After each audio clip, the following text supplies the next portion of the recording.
Dick, we're talking about, and also, by the way, a veteran. You served with the Air Force, and with Memorial Day around the corner, it's hard to think about this, but people are actually out there specifically targeting our country's veterans with scams. That's got to be. I mean, you take this personally, obviously, right? I do, Matt. And just last year alone, there were over 100,000 veterans and military personnel that reported either identity theft or credit card fraud. Oh, that's a big number. So let's talk about some of these, some of these scams. What are the most common ones? Well, there are about 5 that we seem to over and over again. The first one is a phone scam, which is typically people posing as Veteran Administration employees. Mm-hmm. They call veterans and they try to get them to give them information, typically Social Security card numbers, bank account numbers, any financial information that can enable identity theft. A second one that we see quite a bit of is phishing scams. They're emails typically directed towards veterans that are leaving the military and they're in job search and they've had resumes out. They'll get an email from one of these scam artists who says that we've been reviewing resumes and we'd like to set up a Google Hangout or a Yahoo chat in order to try to glean additional information. They say it's an interview, but in reality they're trying to get Social Security card information again and other types of financial information.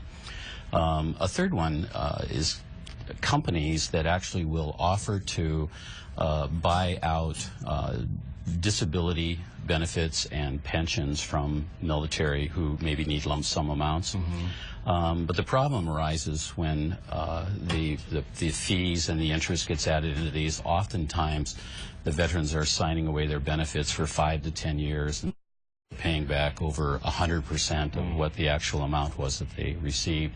And in addition to that, they'll also try to get them to buy a life insurance policy with this company as the beneficiary, so that they ensure that they're going to get future payments. A fourth one we see a lot of is rental properties.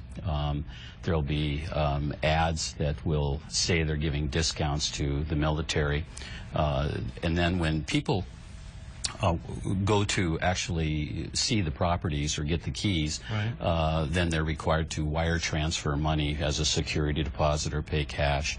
The keys never fit the properties. They were stolen or pictures of the properties, and they get there and they can't access it. They're out their money. And then we see a lot of automobile false advertising. It will be people that are saying that there's a military discount or that it's a military person who's being deployed and needs to sell their car very quickly. Right.